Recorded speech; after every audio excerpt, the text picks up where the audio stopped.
Guys, happy Friday.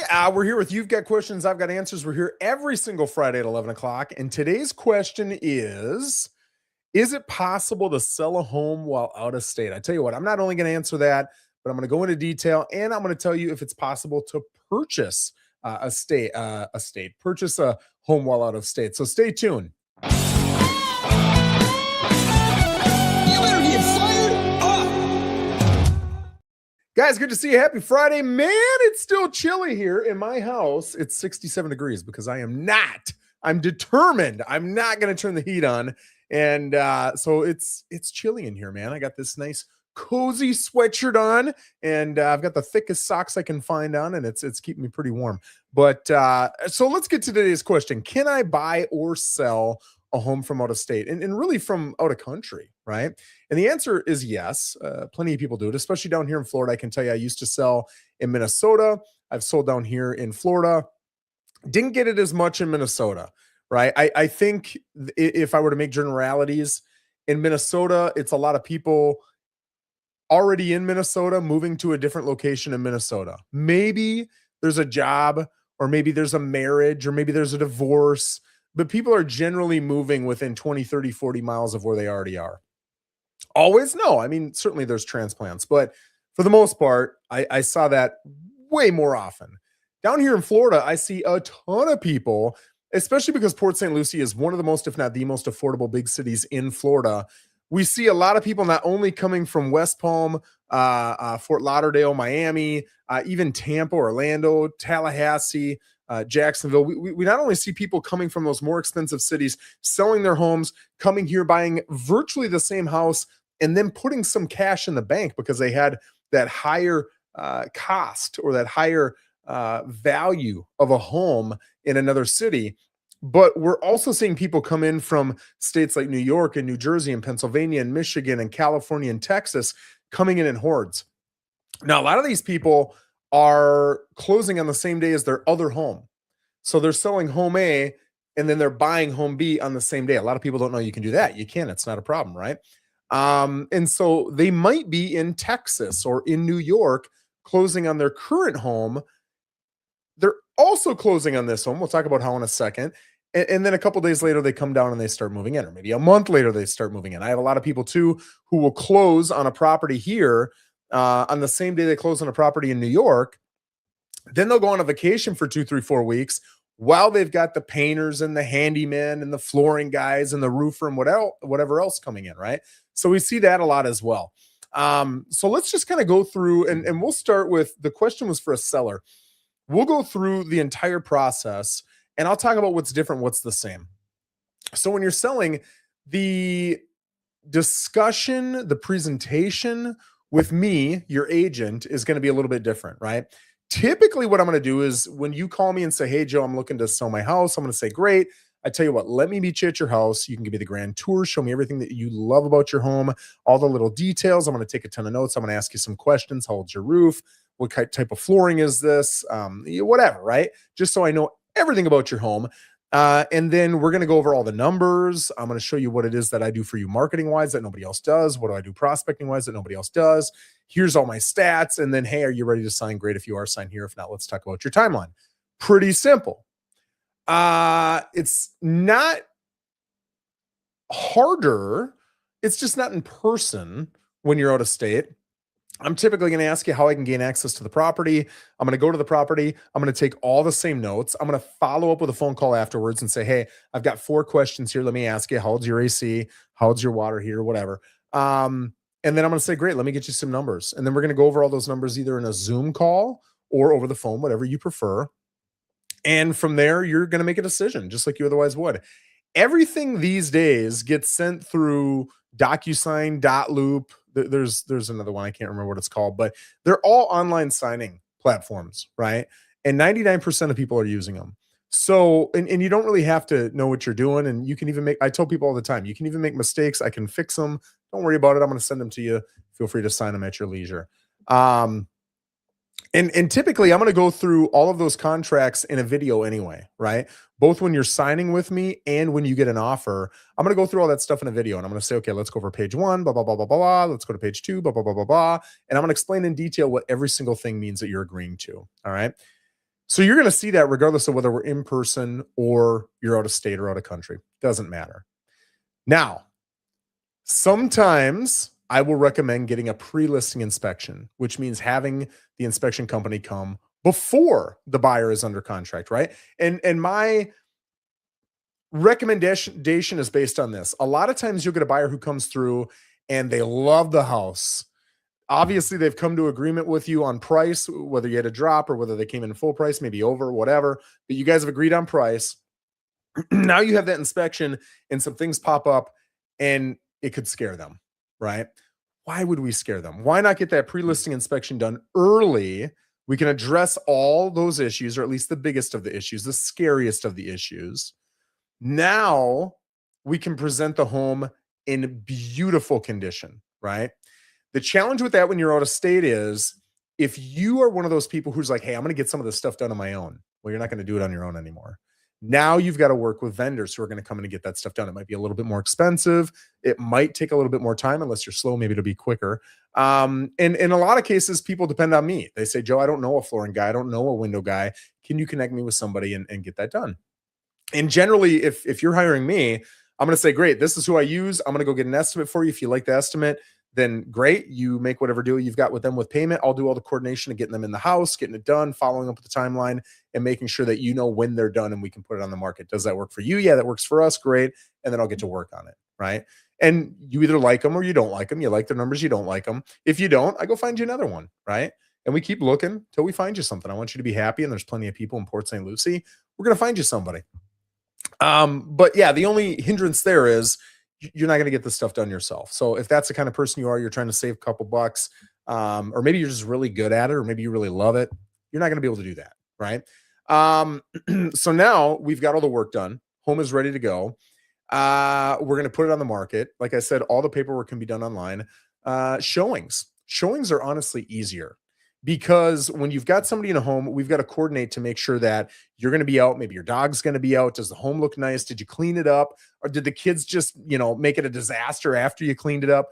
You don't have any of that. It's vacant. Now, I will say a home that is staged well, right? It's got nice furniture in it. It looks nice. It's modern. It's going to present better. You're going to get more interest and you're going to sell for a higher price on average every time. No, not every time, but on average, you're going to sell for a higher price. So if you can leave some tasteful furniture staged well, that's a big plus.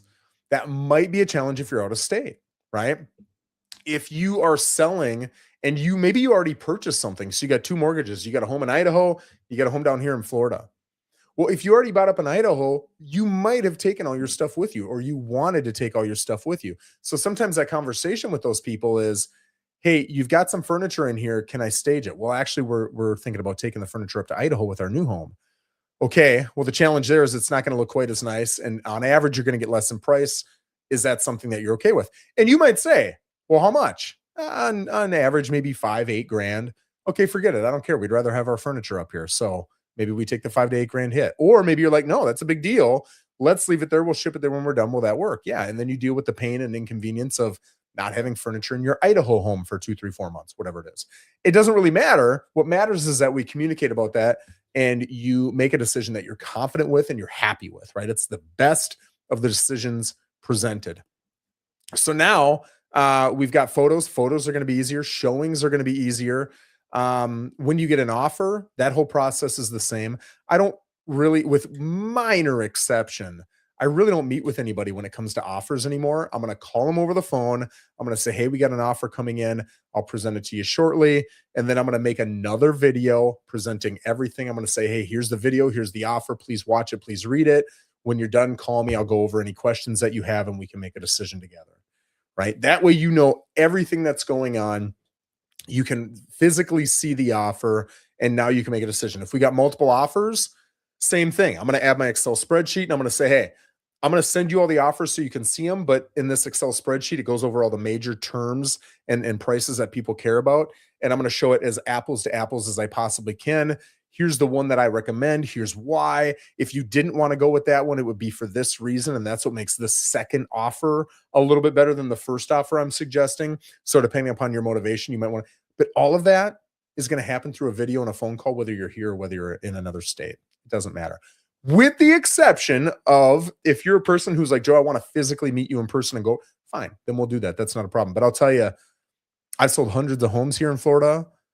I don't know that I've ever met with a seller to review a contract. I don't think I ever have. They've always been happy with that. But again, my point is, if you're not happy, we work around you, right? If you are in another state or another country, we can't work around that. Your only option is a phone call. I don't know that a lot of agents go through a video, which I think is really important. Either a video or a phone call going through literally every single line. I think that's very important to have that review, because if you are to read an offer, there's things that even newer agents aren't going to understand about an offer. Certainly a seller's not going to understand. You want to make sure that you understand all of the if, thens, and buts, and ors, and all of that stuff, so that legally you know what you're getting into. It's a big deal, right? So you want to know. Now you're under contract. Okay, now is it a big deal? No, they're going to get an inspection done. In fact, it's easier because I don't have to worry about coordinating around you or your family or your dog or anything else. That inspector can come whenever they want, as long as they tell us when they're coming in, right? So they come in, they do their inspection, they're in and out quicker.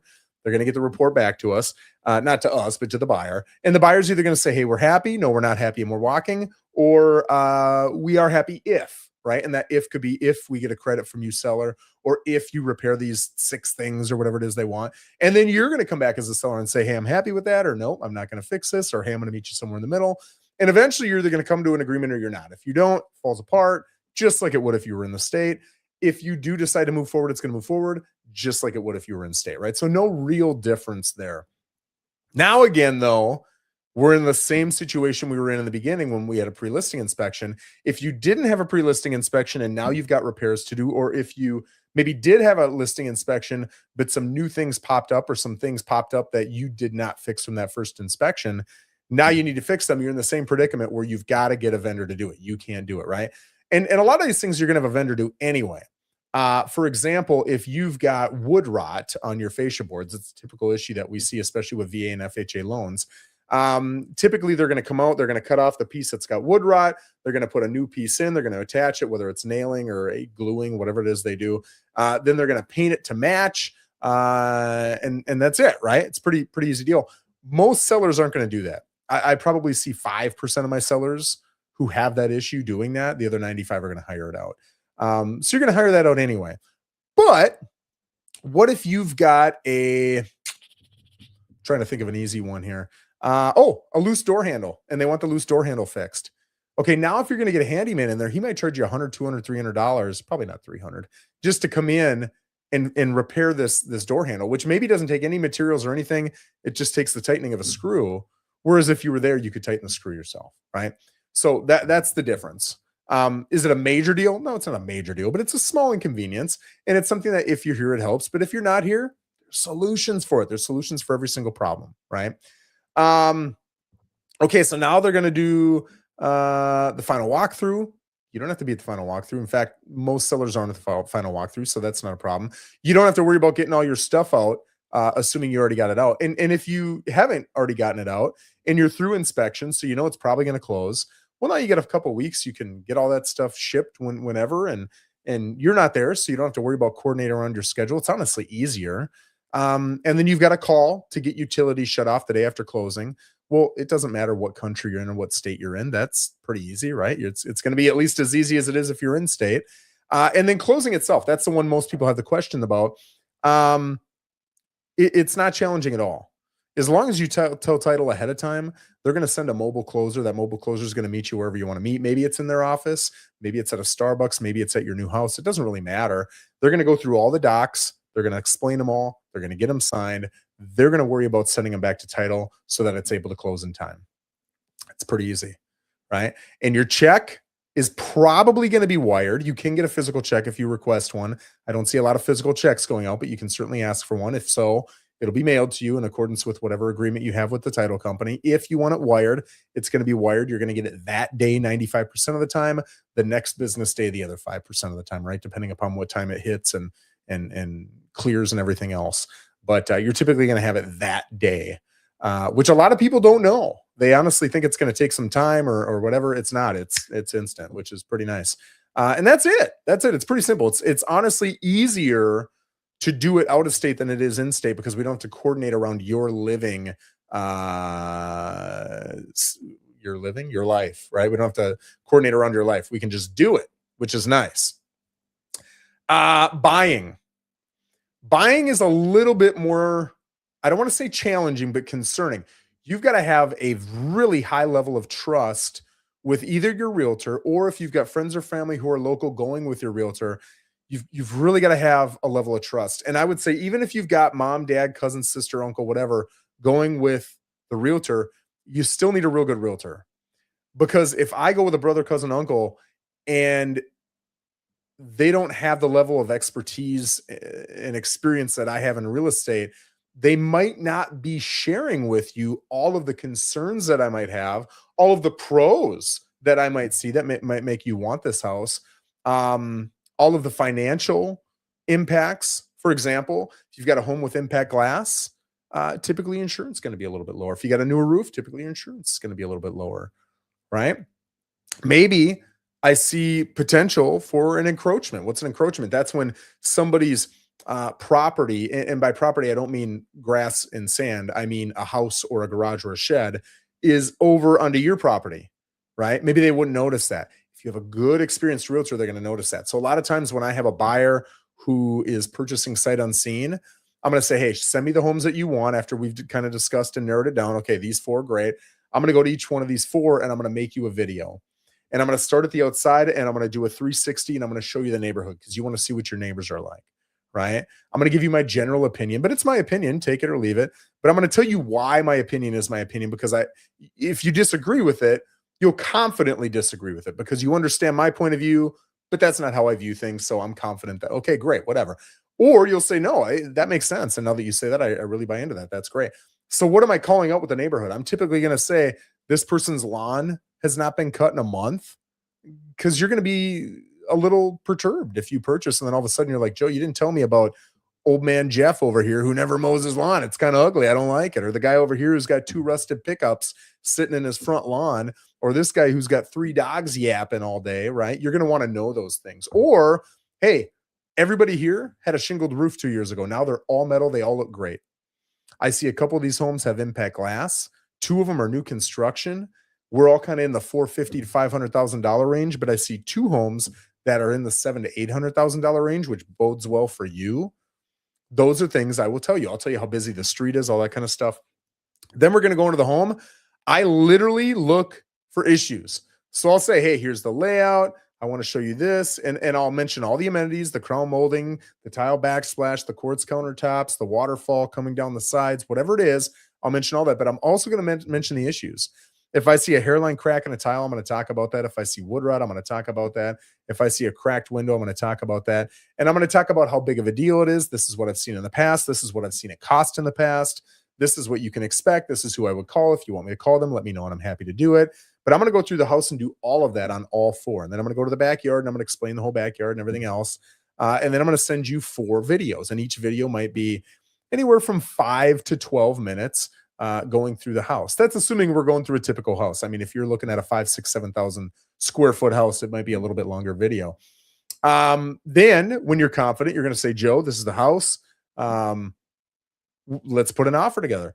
Everything that we're doing and putting an offer together is going to be the same, whether you're here or whether you're in Colorado. It's not going to matter. Number running, I can do that here and I can send you a video or I can call you, right? And I'm going to do that the same, whether you're here or whether you're in Colorado. Writing it all up and sending it just like with a seller, it's all done online. It's not a big deal. Now, once you're under contract, same with your lender. Let's back up. Let's go to the lender. With your lender, in fact, a lot of people have never even met their lender, right? It's all through phone calls and emails. You send all the stuff, they approve the stuff, you're good to go. Here's your loan. Have a great day. That's how you're going to work with your lender. So not being there physically, not a big deal. I've only had one customer who was a little confused by that. And it was an older gentleman. He was probably in his 80s. And he said, okay, I got to go meet the lender now and blah, blah, blah. And I said, meet the lender? I said, I think your lender's out of Louisville, Kentucky. I don't think you're going to meet with him. And he's like, really? So I had to explain, yeah, you just email him, call him, whatever, have a conversation with, oh, okay. So we had a three-way conversation. I want to make sure he was comfortable with everything. And then he kind of figured it out. You could tell he was a little uncomfortable, but I'm just assuming the last time he purchased a home, he physically went and met with a lender. And I get that, right? But that was probably in the 90s or something. And it's a little bit different. It's a little bit easier. When you're going through inspection, I tell people locally, listen, you don't have to go to inspection, but I highly recommend it. I'm going to tell you why. Because when you see cracked tile, you might think, whoa, we got major tile issues. The place is falling down. I don't like this house. But if you're physically there and you see it's a hairline crack that you can't even really see unless you look in the right light through the window, now you're like, I don't care. I got a couple of those in my house. It's not a big deal. So if you can physically be there, scary things on a report might turn into not so scary things in person. The opposite's also true. Sometimes you'll read something on a report that doesn't sound that scary, but then you'll get there in person. You'll be like, whoa, this is way scarier than I anticipated. Okay, so that's really helpful. If I've got an out of state, out of area, out of country buyer, I really want to get to inspection because I want to see some of those things because I know you're going to ask me how scary they are. And I want to be able to confidently tell you, hey, I saw it. This is what it looks like it is. This is what I would assume the solution is going to be. I called one or two people. This is what they're estimating it's going to cost. Is that something that you're asking the seller to pay for? Is that something that you want a credit for? Or is that something you're comfortable moving forward on? And I don't care what the answer is. It doesn't matter. I'm going to give you my opinions. I'm going to tell you what norms are. But at the end of the day, whatever you want to do, that's what we're going to do, right? But none of that is easier or harder being here. It's just more understood if you're here because you can get eyes on, especially if you're not handy, right? If you've never done any woodwork or flooring work or bathroom work or plumbing or electric, none of that, the inspection is going to be a little bit scarier. The people who tend to not care about inspections at all are my plumbers and my electricians and my handymen. They're like, I'll fix all that. Don't worry about it. That's just how they are, right? People who've never bought a house before and have never held a hammer, they get scared about everything. So if you can get eyes on this stuff, it's really helpful. So then the whole loan process, like I said, you never need to meet your lender. Once you've gotten through inspection, everything else can be done online. Not a big deal. And there really isn't a ton to do. And all of your deposits, your wire, I just call it in. Some banks will physically make you go there. So you might have to have a bank that'll make you go. But I've never had a deal fall apart because somebody doesn't have a local bank. So there's got to be a way to do it, right? If you say, hey, there's not a bank within 500 miles of me, but I got to get this deposit in. They've always figured out a way. You get a cashier's check, right? There's ways to do it. And then at the end, the closing, same thing, right? I'm going to do a final walkthrough for you. What's the purpose of the final walkthrough? It's to make sure that the home is in the same or better condition than it was in when we put the offer in. And if we've asked for anything after inspection, those things have been addressed in a manner that makes us happy. And really not even in a manner that makes us happy, but in the manner that the addendum that we wrote up states, right? As long as they've met the legal requirements of all the paperwork that we filled out, great, walk through good. If there's new holes in the wall, or there's a ton of personal property left behind that we don't want, or there was personal property that was supposed to be left behind, but it's not there. A lot of those issues can result in a final walkthrough not going so well. What do we do in those circumstances? That's when I'm going to call you as a buyer and I'm going to say, hey, you've got a lot of stuff left in the garage. I just sent you a video so you could see it. You have a couple options here. We can ask for the seller to get this stuff out. You can sign on the dotted line and take it on yourself. What would you like to do? Almost everybody is going to say, well, I want it out of there. Great. Let me call the agent. So then I'm going to call the agent. We're going to figure out what the solution is. We might have to delay closing. We might have to take money from them, right? And hold it in a third-party account until they clean it out. If they don't clean it out, we use that money to hire somebody to clean it out. There's a lot of different options. But again, all of those options can be taken care of from Colorado just as they could if you were physically here, right? Not a problem at all. And if you've got a communicator, if you've got someone who's able to send you photos, send you videos, they're talking to you, they're finding answers, they're calling the other agent, they're getting vendors, they're getting quotes, it's not going to be a problem. It's the same thing we're going to do whether you're here or not. And then closing, same as with a seller, you can get a mobile closer. They're going to meet you. They're going to explain all the docs. You're going to sign all the docs. They're going to send the docs back. and then you're good to go. Now, when you get into Florida, you can go to title and get the keys. Usually, maybe you'll give the realtor the keys. Okay, then you get them from your realtor. Maybe you're not going to be there for a month and you say, hey, mail me the keys. We can mail you the keys. Maybe you say, hey, I trust my mailbox. Just throw them in my mailbox. I'll be there in 2 days. Whatever you as a seller want, that's what we're going to make happen, right? And as a buyer. And so it really doesn't matter if you're here or not. All of that stuff can easily be coordinated. I would say the biggest concern is not being able to get eyes on some of these inspection issues if you're less well-versed in repair issues, right? If you're a handyman, if you're a roofer, you're probably going to be very comfortable with all this stuff. But if you're not, you might not be. Those are the biggest differences. So guys, hopefully I addressed all this in depth. Man, that was a long video, half an hour. But if you've got any additional questions or any of this doesn't make sense, feel free to put comments down below and I'm happy to answer it. And if you've got ideas for future videos, I'd love to hear it in the comments or in a private DM over Facebook. Send it to me. That's where we get a lot of these questions for these videos. Thanks, guys, for joining me. Have a fantastic Friday and an even better weekend. Take care.